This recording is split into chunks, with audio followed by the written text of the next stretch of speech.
Hello guys, ನಮ್ಮ last ವಿಡಿಯೋಲಿ Kailasa ಟೆಂಪಲ್ನ detailed ಆಗಿ ತೋರಿಸಿದ್ವಿ. ಈ ವಿಡಿಯೋಲಿ ಮಿಕ್ಕಿದ ಕೇವ್ಸ್ನ ನೋಡೋಣ ಬನ್ನಿ. ಈ ಗೇಟ್ ಎಂಟರ್ ಆದ್ಮೇಲೆ ಒಳಗಡೆ ಏನು ತಿನ್ನಕ್ ಸಿಗಲ್ಲ. ಸೊ ಒಳಗೆ ಹೋಗಕ್ ಮುಂಚೆ ಹೊಟ್ಟೆ ತುಂಬಾ ತಿನ್ಕೊಂಡು ಹೋಗಿ, ಮತ್ತೆ ಬಿಸ್ಕೆಟ್, ಲೈಟ್, ಸ್ನಾಕ್ಸ್ ಏನಾದ್ರು ಜೊತೆಗೆ ಇಟ್ಕೊಂಡಿರಿ. ವಾಟರ್ ಬಾಟಲ್ ಮಾತ್ರ ಅಲ್ಲಲ್ಲಿ ಸಿಗತ್ತೆ, ಬಟ್ ಒಂದು ಬಾಟಲ್ ನೀರು ತಗೊಂಡಿರೋದು ಯಾವುದಕ್ಕೂ ಒಳ್ಳೇದು. ಇಲ್ಲಿ 3 ಕಿಲೋಮೀಟರ್ಸ್ ಏರಿಯಾಲಿ 34 ಕೇವ್ಸ್ ಓಪನ್ ಇದೆ.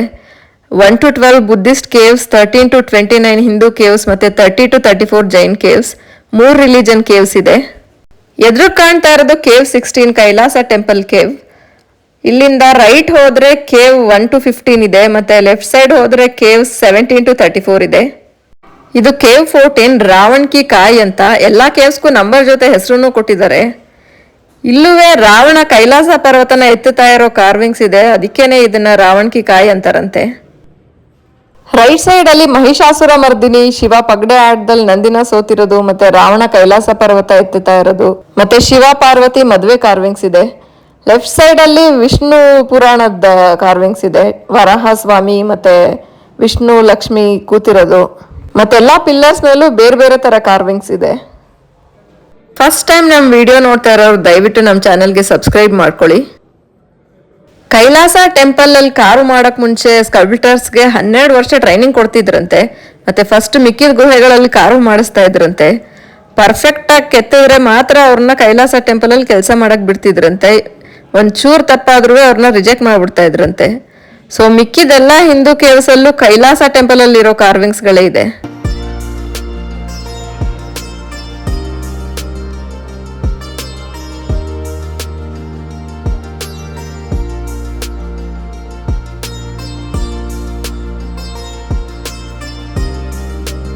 ಕೇವ್ 13 ಅಲ್ಲಿ ಏನೂ ಇಲ್ಲ, ಖಾಲಿ ಇದೆ.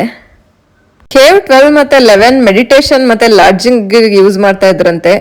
ಎರಡುವೇ 3 ಸ್ಟೋರಿಡ್ ಬಿಲ್ಡಿಂಗ್. ಬೌದ್ಧ ಭಿಕ್ಷುಗಳು ಇಲ್ಲಿ ಮಳೆಗಾಲದಲ್ಲಿ ಬಂದು ಉಳ್ಕೋತಾ ಇದ್ರಂತೆ. ಬೇರೆ ಟೈಮಲ್ಲಿ ಊರೂರು ಸುತ್ತಿ ಬೌದ್ಧ ಧರ್ಮದ ಪ್ರಚಾರ ಮಾಡ್ತಿದ್ರಂತೆ. ಸೊ ಇಲ್ಲಿ ಒಂಥರ ಖಾಲಿ ರೂಮ್ಸ್ಗಳ ತರ ಲಾಡ್ಜಿಂಗ್ ತರ ಇದೆ. ಗ್ರೌಂಡ್ ಫ್ಲೋರ್ ಅಲ್ಲಿ ಬುದ್ಧನ್ ವಿಗ್ರಹ ಮತ್ತೆ ಬುದ್ಧನ್ ಕಾರ್ವಿಂಗ್ಸ್ ಇದೆ.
ಕೇವ್ 10 ಬುದ್ಧಿಸ್ಟ್ ಕೇವ್ಸ್ ಅಲ್ಲಿ ಮೇನ್ ಕೇವ್. ಇದನ್ನ ಪ್ರೇಯರ್ ಹಾಲ್ ತರ ಯೂಸ್ ಮಾಡ್ತಾ ಇದ್ರಂತೆ. ಮೇಲ್ಗಡೆ ಬೋಧಿ ವೃಕ್ಷದ ಎಲೆ ಕಾರ್ವಿಂಗ್ಸ್ ಇದೆ. ಬುದ್ಧಂಗೆ ಬೋಧಿ ವೃಕ್ಷದ ಕೆಳಗಡೆ ಜ್ಞಾನೋದಯ ಆಗತ್ತಲ್ಲ, ಅದನ್ನ ಸಿಂಬಲೈಸ್ ಮಾಡಕ್ ಇದನ್ನ ಕೆತ್ತಿದಾರಂತೆ. ಫಸ್ಟ್ ಫ್ಲೋರ್ ಅಲ್ಲಿ ಮ್ಯೂಸಿಕ್ ಗ್ಯಾಲರಿ ಇದೆ, ಕೆಳಗಡೆ ಪ್ರೇಯರ್ ಹಾಲ್ ಇದೆ. ಈ ಪ್ರೇಯರ್ ಹಾಲ್ ನ ವಿಶ್ವಕರ್ಮ ಹಾಲ್ ಅಂತಾನೂ ಕರೀತಾರಂತೆ. ಬುದ್ಧನ್ ವಿಗ್ರಹ ಮತ್ತೆ ಹಿಂದೆ ಇರೋ ಸ್ತೂಪ ಸೇರಿ 20 ಅಡಿ ಇದೆ. ಮೇಲ್ಗಡೆ ಡಿಸೈನ್ ನೋಡಿ ಮರದಲ್ಲಿ ಮಾಡಿರೋ ಹಂಗಿದೆ, ಬಟ್ ಕಲ್ಲಲ್ಲಿ ಕೆತ್ತಿರೋದು. ಈ ಡಿಸೈನ್ ಇರೋದ್ರಿಂದ ಇಲ್ಲಿ ಪ್ರೇಯರ್ ಮಾಡಿದ್ರೆ ಎಕೋ ಆಗತ್ತಂತೆ. ಎಲ್ಲರಲ್ಲಿರೋ ಎಲ್ಲ Buddhist caves are dated back to 5th, 6th and 7th century. ಈ ಪ್ರೇಯರ್ ಹಾಲ್ನ 7th ಸೆಂಚುರಿಲಿ ನಿರ್ಮಿಸಿರೋದಂತೆ.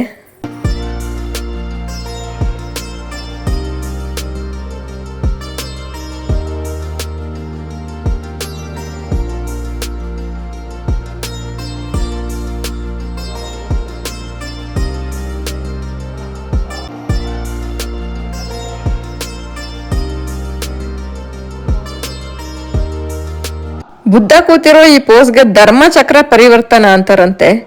ಇದೇ ಭಂಗಿಲ್ ಕುತ್ಕೊಂಡು ಮೊದಲನೇ ಸಲ ಬುದ್ಧ ಬೋಧನೆ ಮಾಡಿದ್ದಂತೆ. Cave 7 meditation cave. ಈ ಚಿಕ್ಕ ಚಿಕ್ಕ ರೂಮ್ಗಳನ್ನ ಮೆಡಿಟೇಷನ್ ಯೂಸ್ ಮಾಡ್ತಾ ಇದ್ರಂತೆ.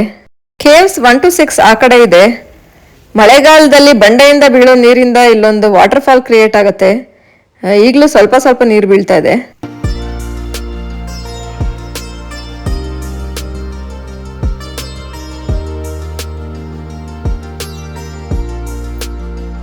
ಬುದ್ಧನ ಎಲ್ಲಾ ಕೇವ್ಸ್ ಅಲ್ಲೂ ಆ ಕಡೆ ಈ ಕಡೆ ಒಂದು 12-13 ಅಡಿ ಎತ್ತರ ಇರೋ ಸ್ಟ್ಯಾಚ್ಯೂಸ್ ಇದೆ.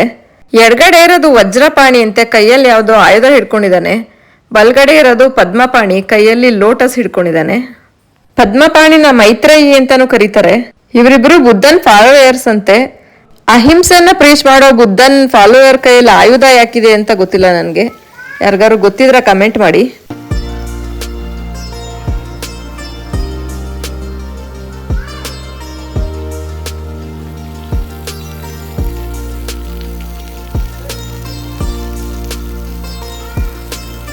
ಕೇವ್ 5 ಆ ಕಾಲದ ಡೈನಿಂಗ್ ಹಾಲ್ ಅಂತೆ. ಒಟ್ಟಿಗೆ ಒಂದು 250-300 ಜನ ಕೂತ್ಕೊಂಡು ಊಟ ಮಾಡ್ಬೋದು, ಅಷ್ಟು ದೊಡ್ಡದಾಗಿದೆ. ಇಲ್ಲಿ ಒಂದೇ ತರದ್ 24 ಪಿಲ್ಲರ್ಸ್ ಇದೆ. ಮತ್ತೆ ಆ ಕಡೆ ಈ ಕಡೆ ರೂಮ್ಸ್ ಇದೆ. ಕೇವ್ 4 ಎಲ್ಲೂ ಕಾಣಿಸ್ಲಿಲ್ಲ. ಕೇವ್ 3 ಮೆಡಿಟೇಷನ್ ಹಾಲ್ ಇದೆ. ಕೇವ್ 2 ಆ ಕಾಲದಲ್ಲಿ ಕಾನ್ಫರೆನ್ಸ್ ಹಾಲ್ ತರ ಯೂಸ್ ಮಾಡ್ತಾ ಇದ್ರಂತೆ. ಮಧ್ಯ ಬುದ್ಧನ್ ವಿಗ್ರಹ ಇದೆ.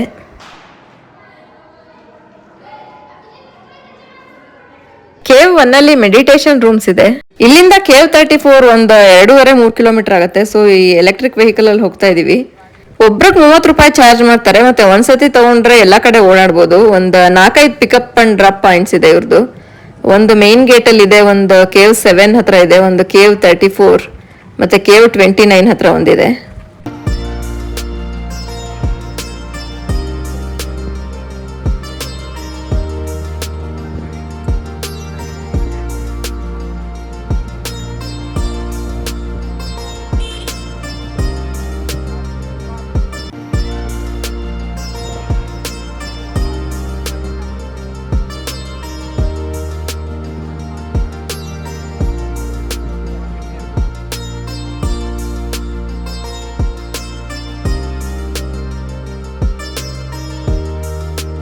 ಕೇವ್ಸ್ 30-34 ಎಲ್ಲಾ ಜೈನ್ ಕೇವ್ಸ್ ಒಂದೇ ಕಡೆ ಇದೆ.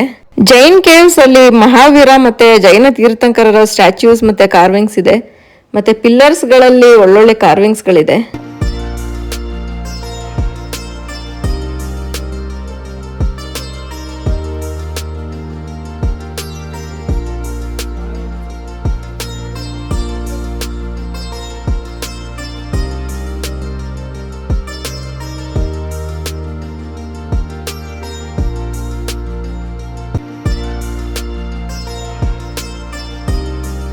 ಕೇವ್ 33 ಹೆಸರು ಜಗನ್ನಾಥ ಸಭಾ. ಇದರಲ್ಲಿ 2 ಫ್ಲೋರ್ ಇದೆ. ಕೆಳಗಡೆ ಮಾತಂಗ ಗಾಡ್ ಆಫ್ ವೆಲ್ತ್ ಮತ್ತೆ ಸಿದ್ದೈಕ ಗಾಡೆಸ್ ಆಫ್ ಪ್ರಾಸ್ಪರಿಟಿ ಸ್ಟ್ಯಾಚ್ಯೂಸ್ ಇದೆ. ಮತ್ತೆ ಜೈನ ತೀರ್ಥಂಕರರ ಸ್ಟ್ಯಾಚ್ಯೂಸ್ ಇದೆ. ಮಧ್ಯ ಮಹಾವೀರ ಸಿಂಹಾಸನದ ಮೇಲೆ ಕೂತಿರೋ ಕಾರ್ವಿಂಗ್ ಇದೆ. ಮತ್ತೆ ಎಲ್ಲಾ ಪಿಲ್ಲರ್ ಅಲ್ಲೂ ಯೂನಿಕ್ ಡಿಸೈನ್ಸ್ ಇದೆ. ಎಲ್ಲರಲ್ಲಿ ಬೇರೆ ಯಾವ ಕೇವಲ್ಲೂ ಈ ತರ ಡಿಸೈನ್ಸ್ ಇಲ್ಲ.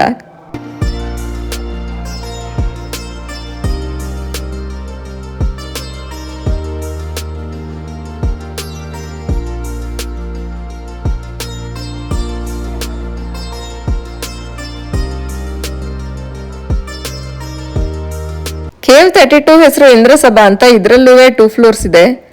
ಮೇಲ್ಗಡೆ ಲೆಫ್ಟ್ ಅಲ್ಲಿ ಮಾತಂಗ ಮತ್ತೆ ರೈಟ್ ಅಲ್ಲಿ ಅಂಬಿಕಾ ಕಾರ್ವಿಂಗ್ಸ್ ಇದೆ. ಮಾತಂಗನ್ನ ಇಂದ್ರ ಅಂತ ಕನ್ಫ್ಯೂಸ್ ಮಾಡ್ಕೊಂಡು ಇಂದ್ರಸಭಾ ಅಂತ ಹೆಸರಿಟ್ಟಿದಾರಂತೆ. ಕೆಳಗಡೆ ಕೈಲಾಸ ಟೆಂಪಲ್ ತರನೇ ಒಂದ್ ಕಡೆ ಒಂದು ದೊಡ್ಡ ಆನೆ ಮತ್ತೆ ಇನ್ನೊಂದ್ ಕಡೆ ಧ್ವಜಸ್ತಂಭ ಮತ್ತೆ ಮಧ್ಯ ಒಂದು ಗೋಪುರ ಇದೆ. ಇದುವೇ ಮಾನೋಲಿಥಿಕ್ ಸ್ಟ್ರಕ್ಚರ್, ಒಂದೇ ಬಂಡಲ್ ಕೆತ್ತಿರೋದು. ಕೇವ್ 30 ಮತ್ತೆ 32 ಎರಡೂ ಕೈಲಾಸ ಟೆಂಪಲ್ ತರನೇ ಇದೆ. ಸ್ವಲ್ಪ ನೋಡಕ್ಕೆ ಸ್ಟ್ರಕ್ಚರ್ ಮೋಸ್ಟ್ಲಿ ಫಸ್ಟ್ ಇಲ್ಲಿ ಪ್ರಾಕ್ಟೀಸ್ ಮಾಡ್ಕೊಂಡು ಆಮೇಲಿಂದ ಕೈಲಾಸ ಟೆಂಪಲ್ ಕೆತ್ತಿದ್ದಾರೆ ಅನ್ಸುತ್ತೆ.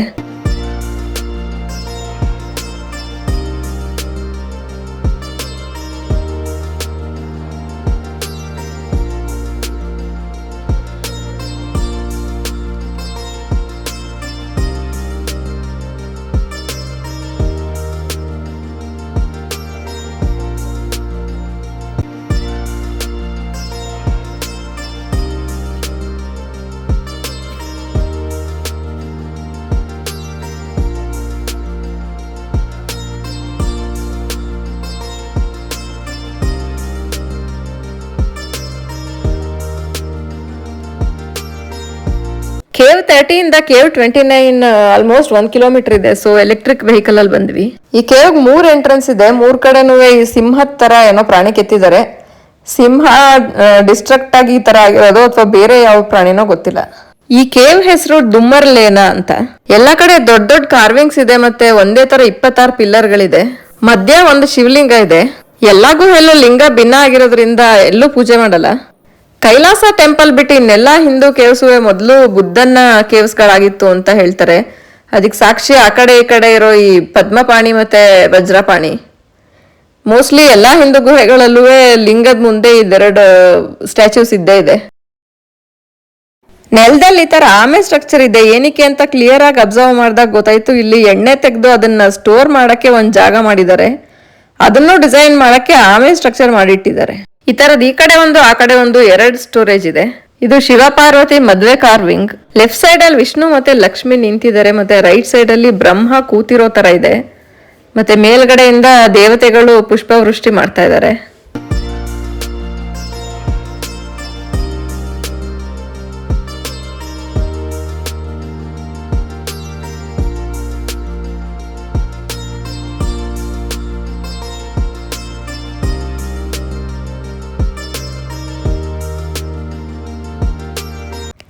ಕೇವ್ 29 ಲೆಫ್ಟ್ ಸೈಡ್ ಅಲ್ಲಿ ಒಂದು ಎಂಟ್ರೆನ್ಸ್ ಇದೆ. ಅಲ್ಲಿ ಮಳೆಗಾಲದಲ್ಲಿ ಈ ತರದೊಂದು ಫಾಲ್ಸ್ ಕ್ರಿಯೇಟ್ ಆಗುತ್ತೆ. ಮತ್ತೆ ಆ ಕಡೆ ಕೇವ್ಸ್ 26, 27, 28 ಇದೆ. ಕೇವ್ 27 ಅಲ್ಲಿ ರೈಟ್ ಸೈಡ್ ಅಲ್ಲಿ ರಾಮ ಸೀತೆ ಲಕ್ಷ್ಮಣನ್ ಕಾರ್ವಿಂಗ್ಸ್ ಇದೆ. ಮತ್ತೆ ಲೆಫ್ಟ್ ಸೈಡ್ ಅಲ್ಲಿ ಬ್ರಹ್ಮ ವಿಷ್ಣು ಮಹೇಶ್ವರನ್ ಕಾರ್ವಿಂಗ್ಸ್ ಇದೆ. ಆ ಕಡೆ ವರಾಹ ಮತ್ತೆ ಪಾರ್ವತಿ ಕಾರ್ವಿಂಗ್ಸ್ ಇದೆ. ಗುಹೆ ಒಳಗ್ ಜಾಸ್ತಿ ಕಾರ್ವಿಂಗ್ಸ್ ಇಲ್ಲ. ಕೇವ್ 26 ಮತ್ತೆ ಕೇವ್ 28 ಇನ್ಕಂಪ್ಲೀಟ್ ಅಥವಾ ಡೆಸ್ಟ್ರಾಯ್ ಆಗಿದೆ. ಮಧ್ಯ ಒಂದು ಶಿವಲಿಂಗ ಇದೆ ಅಷ್ಟೇ. ಕೇವ್ 29 ಇಂದ ಮೇನ್ ಗೇಟ್ಗೆ ಡೈರೆಕ್ಟ್ ಆಗಿ ಎಲೆಕ್ಟ್ರಿಕ್ ವೆಹಿಕಲ್ ಅಲ್ಲಿ ಹೋಗ್ಬೋದು. ಕೇವ್ಸ್ 25 to 17 ನೋಡ್ಬೇಕು ಅಂದ್ರೆ 1 ಕಿಲೋಮೀಟರ್ ನಡ್ಕೊಂಡು ನೋಡ್ಬೇಕಾಗತ್ತೆ. ಕೇವ್ 25 ಸ್ಕಿಪ್ ಮಾಡ್ಬೋದು, ಅಂತದ್ದೇನು ಇಲ್ಲ ಇಲ್ಲಿ ನೋಡಕ್ಕೆ. 5 hours ಇಂದ ಎಲ್ಲೋರಲ್ಲೇ ಸುತ್ತಾ ಇದೀವಿ. ಇಲ್ಲಿ ಬರೋಷ್ರಲ್ಲಿ ಎಲ್ರಿಗೂ ಸುಸ್ತಾಗೋಗಿದೆ. ಅದಕ್ಕೆ ನಾ ಹೇಳ್ದಂಗೆ 7 ಗಂಟೆಗೆ ಬಂದಿದ್ರೆ ಅವಾಗ ಸುಸ್ತಾಗ್ತಾ ಇರಲಿಲ್ಲ. ಬಿಸಿಲು ಇಷ್ಟ ಇರ್ತಾ ಇರ್ಲಿಲ್ವಲ್ಲ. ಕೇವ್ 22 ಅಲ್ಲಿ ಮುಂದೆ ಒಂದು ನಂದಿ ಮಂಟಪ ಇದೆ. ಮತ್ತೆ ಒಳಗಡೆ ಗಣಪತಿ, ಸಪ್ತಮಾತೃಕೆಯರು ಮತ್ತೆ ಡಾಕಿನಿ ಶಾಕಿನಿ ಏನೋ ಒಂದು ಬರೀ ಸ್ಕೆಲಿಟಾನ್ ಇರೋದಿದೆ.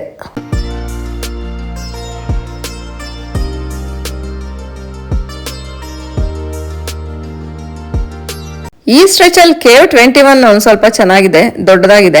ಇದ್ರ ಹೆಸರು ರಾಮೇಶ್ವರ ಕೇವ್ ಅಂತ. ನಾನು ಆಗ್ಲೇ ಹೇಳ್ದಾಗೆ ಇದೆಲ್ಲ ಒಂಥರ ಸ್ಯಾಂಪಲ್ ಕೇವ್ಸ್ ಇದ್ದಂಗೆ. ಈ ರಾವಣ ಕೈಲಾಸ ಪರ್ವತ ಎತ್ತುತ್ತಾ ಇರೋದು ಒಂದು 7-8 ಕೇವ್ಸ್ ಅಲ್ಲಿ ಇದೆ. ಈ ಕಾರ್ವಿಂಗ್ ಪರ್ಫೆಕ್ಟ್ ಆಗಿಲ್ಲ ಅಂತ ಕಾರು ಮಾಡಿದವನು ರಿಜೆಕ್ಟ್ ಮಾಡಿದ್ರಂತೆ. ಅದಕ್ಕೆ ಕೋಪಿಸ್ಕೊಂಡು ಇಲ್ಲೊಂದು ಕತ್ತೆನ ಕೆತ್ಬಿಟ್ಟು ಹೋಗಿದ್ದಾನೆ ನೋಡಿ. ಕಲ್ಲಲ್ಲಿ ಕೆತ್ತೆ ಜೋಡ್ಸೋದಾದ್ರೆ ಅಕಸ್ಮಾತ್ ಒಂದು ತಪ್ಪಾದ್ರೂ ಆ ಕಲ್ಲನ್ನು ರಿಜೆಕ್ಟ್ ಮಾಡ್ಬಿಟ್ಟು ಬೇರೆ ಕಲ್ಲಲ್ಲಿ ಕೆತ್ಬೋದು. ಆದ್ರೆ ಕೈಲಾಸ ಟೆಂಪಲ್ ಒಂದೇ ಬಂಡೆಲ್ ಕೆತ್ತಿರೋದ್ರಿಂದ ಒಂಚೂರು ತಪ್ಪಗೂ ಅವರು ಅವಕಾಶ ಮಾಡಿಕೊಟ್ಟಿಲ್ಲ ನೋಡಿ. ಅಷ್ಟೆಲ್ಲ ಕಷ್ಟಪಟ್ಟು ಕನ್ಸ್ಟ್ರಕ್ಟ್ ಮಾಡಿರೋದು, ನಿರ್ಮಿಸಿರೋದನ್ನ ಎಲ್ಲರೂ ಖಂಡಿತವಾಗ್ಲೂ ಬಂದು ನೋಡ್ಬೇಕು. ಎಲ್ಲರೂ ಒಂದ್ಸತಿನಾರು ಬಂದು ನೋಡಿ ಕೈಲಾಸ ಟೆಂಪಲ್ನ. It is worth to visit. ಇದು ಶಿವ ಪಾರ್ವತಿ ಪಗಡೆ ಆಟ ಆಡ್ತಾ ಇರೋದು. ಬೀಸಣಿಗೆನೂ ಕೆತ್ತಿದ್ದಾರೆ ನೋಡಿ. ಇಲ್ಲಿ ನಟರಾಜ ಮತ್ತೆ ಸಪ್ತಮಾತೃಕೆಯರು ಮತ್ತೆ ಗಣಪತಿ ಮತ್ತೆ ಸ್ಕೆಲಿಟಾನ್ಸ್ ಕಾರ್ವಿಂಗ್ಸ್ ಇದೆ. ಸ್ಕೆಲಿಟಾನ್ಸ್ ಯಾವ ದೇವರು ಅಂತ ಗೊತ್ತಿಲ್ಲ ನನಗೆ ಕರೆಕ್ಟಾಗಿ. ಈ ವಿಡಿಯೋ ನಿಮ್ಗೆ ಇಷ್ಟ ಆಗಿದ್ರೆ ಲೈಕ್ ಮಾಡಿ, ಶೇರ್ ಮಾಡಿ ಮತ್ತೆ ಸಬ್ಸ್ಕ್ರೈಬ್ ಮಾಡೋದನ್ನ ಮರಿಬೇಡಿ. See you in next video. Till then, take care.